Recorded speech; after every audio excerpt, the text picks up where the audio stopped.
Hey everyone, so in this video I'm going to show you how to implement row level security in Power BI so that the current logged in user in your environment, when they consume that report, they can only see the rows that are owned by their user or associated to their user based on their security model. Okay, so we're going to go ahead and open up our Power BI report that we had built a couple videos back.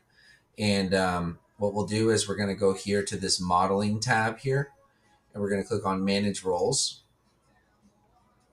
We're going to create a role, and we'll call it user context. And then what we'll do is on the system users, what we're going to do is add a filter. And what we're particularly interested in is something called domain name. That's actually, believe it or not, is the same thing as the user principal name. And the user principal name is the same thing that you use to log into um, the Power Apps environment. So once we find that domain name, we're going to pop it in here. And for all I know, I even passed it, but we'll just keep going.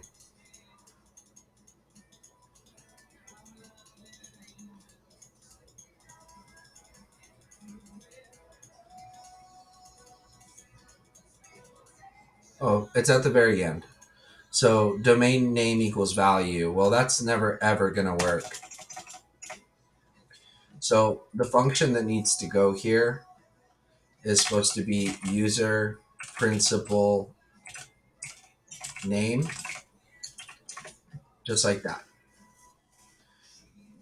That's all there is. So when you have this, what it's saying is that for the system users table, whenever somebody logs in and looks at this, they need to be able to um, pass this requirement. So if they're part of this domain where this Power BI report is being housed, then this is part one. So we save this rule, and then you have to set the view as property here to your user context role that you just created. So when you hit OK, what it'll do is say now viewing as user context.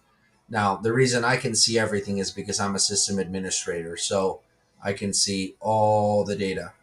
Um, but if I was a traditional user with just limited rights, I'm just going to see everything that only I own, meaning I'm the owner of that account in this case.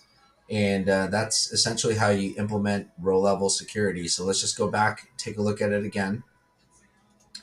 We have domain name is equal to user principal name and then open close parentheses. And that's it. All right. Thank you so much for watching.